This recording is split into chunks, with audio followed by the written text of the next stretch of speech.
রাজ্যের 4টি ধর্ষণের ঘটনায় দময়ন্তী সেনের নেতৃত্বে তদন্ত কমিটি গড়ে দিল বিচারপতি ডিভিশন বেঞ্চ। মাটিয়া, ইংরেজবাজার, বাঁশদ্রোণী, দেগঙ্গায় ধর্ষণ মামলা। রাজ্যের 4টি ধর্ষণের মামলায় এবার তদন্ত কমিটি গঠনের নির্দেশ দিয়েছে কলকাতা হাইকোর্ট। আরো বিস্তারিত জানবো আমাদের প্রতিনিধি সিজার মণ্ডলের কাছ থেকে।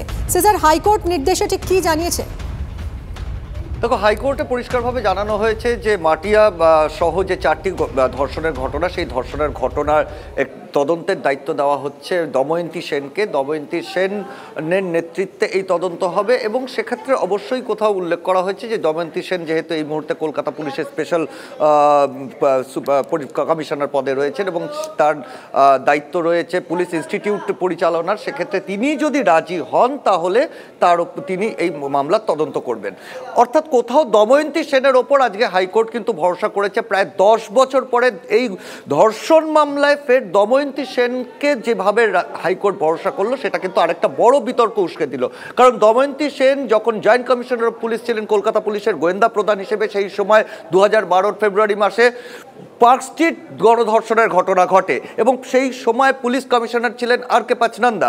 সেই আর.কে পাচনান্দা এবং তৎকালীন সেই সময় মুখ্যমন্ত্রী মমতা বন্দ্যোপাধ্যায় সহ রাজনীতিবিদদের একটা বড় অংশ এই পার্ক স্ট্রিট যে গণধর্ষণ, সেই গণধর্ষণকে সাজানো ঘটনা হিসেবে উল্লেখ করেছিলেন। কিন্তু সেই চাপের কাছে কোনোভাবে মাথা নত না করে দময়ন্তী সেন সেই সময় গোয়েন্দা প্রধান হিসেবে তার যে তদন্তের কাজ, সেই তদন্তের কাজ এগিয়ে নিয়ে গিয়েছিলেন এবং প্রমাণ করে দিয়েছিলেন অভিযুক্তদের গ্রেপ্তার করে যে ওই দিন নির্যাতিতা মিথ্যে কথা বলেননি, সাজানো ঘটনা নয়, পুরোটাই ঘটেছিল এবং নির্যাতিতা যে গণধর্ষণের শিকার হয়েছিলেন সেটা প্রমাণ করে দিয়েছিলেন। এবং তারপরই কোথাও রাজনৈতিক সমীকরণের কারণে তাকে বদলি করে দেওয়া হয়, পুরস্কার পাওয়া দূরস্থ, তাকে বদলি করে দেওয়া হয় গুরুত্বহীন ডিআইজি ট্রেনিং পদে। তারপর দীর্ঘ 7 বছর তিনি মেন স্ট্রিম পুলিশিংয়ের বাইরে ছিলেন। 2019 সালে তাকে কলকাতা পুলিশে ফিরিয়ে আনা হয়, কিন্তু তারপরও এখন পর্যন্ত তিনি এর আগে ডিসি সেন্ট্রাল থেকে শুরু করে গোয়েন্দা প্রধান হিসেবে থেকে তিনি একাধিক তদন্তের সাফল্য যেগুলো পেয়েছিলেন, সেই তদন্তর জায়গা থেকেই কার্যত তাকে সরিয়ে দেওয়া হয়। সেই দময়ন্তী সেনকে আজকে তার এডিজি তিনি আজকে এত বছর বাদে, প্রায় 10 বছর বাদে যেভাবে হাইকোর্ট তাকে ভরসা করলো এবং তাৎপর্যপূর্ণভাবে তার একদিন আগেই মুখ্যমন্ত্রী মমতা বন্দ্যোপাধ্যায় হাঁসখালি নিয়ে মন্তব্য করেছেন, সেই পার্ক স্ট্রিটের মতোই যে তার মন্তব্য ঘিরে তোলপাড় হচ্ছে, সেখানেও হাঁসখালি ক্ষেত্রে মুখ্যমন্ত্রীর যে মন্তব্য সেটা নিয়ে তোলপাড় হচ্ছে। সেই জায়গায় দাঁড়িয়ে হাইকোর্ট যে সিদ্ধান্ত নিল বা যে নির্দেশ দিয়েছে সেটা অত্যন্ত তাৎপর্যপূর্ণভাবে মনে করা হচ্ছে। সিজার, তুমি আমাদের সঙ্গে থাকো। আপনাদের আরও একবার জানাই, মাটিয়া সহ রাজ্যের 4টি ধর্ষণের ঘটনায় দময়ন্তী সেনের নেতৃত্বে তদন্ত কমিটি গড়ে দিয়েছে বিচারপতি ডিভিশন বেঞ্চ। আমরা একবার শুনবো আইনজীবীর বক্তব্য। অনারেবল ডিভিশন বেঞ্চ আমাদেরকে ইনস্ট্রাকশন দিয়েছিলেন যে আপনারা একটা নাম সাজেস্ট করুন। আমরা তাতে চিন্তা করে দেখলাম একটা বাচ্চা মেয়ে, 11 বছরের বাচ্চা আর একটা লেডি পুলিশ অফিসারের নাম দেওয়াটা উচিত। তাই আমরা দময়ন্তী সেন আইপিএস ওনার নামটা এখানে সাজেস্ট করলাম। আর জজ সাহেব ওটাকে মেনে নিয়েছেন। জজ সাহেব বলেছেন ওই ইনসিডেন্সের টোটাল ইনভেস্টিগেশনটা ওনার সুপারভিশনে হবে।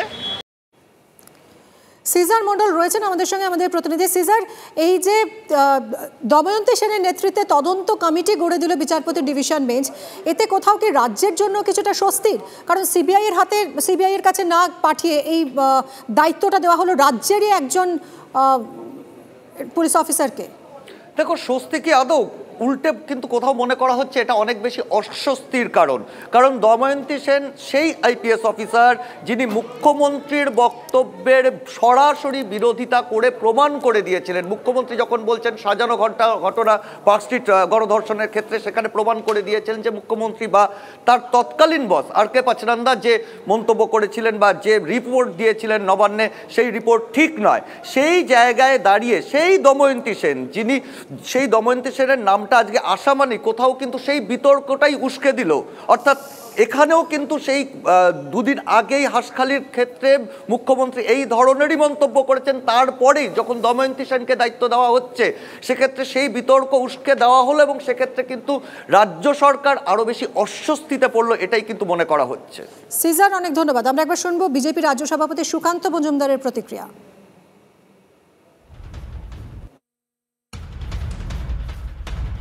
দময়ন্তী সেন সেই মুখ্যমন্ত্রী যখন প্রথম ক্ষমতায় এসেছিলেন পার্কস্ট্রিট কাণ্ড, সেই পার্কস্ট্রিট কাণ্ডের তদন্তের দায়িত্বে ছিলেন এবং তিনি নিরপেক্ষভাবে তদন্ত করছিলেন বলে তাকে সরিয়ে দেওয়া হয়। তো স্বাভাবিকভাবে তাকে আমরা মেরুদণ্ড সোজা রাখা অফিসার হিসেবে চিনি এবং তিনি আশা করি আদালত সেই তার যে ভাবমূর্তি তার উপর ভরসা করে এই রায় দিয়েছেন। আমরা স্বাগত জানাচ্ছি। দময়ন্তী সেন তদন্ত করুন এবং হাইকোর্ট মনিটর করুক।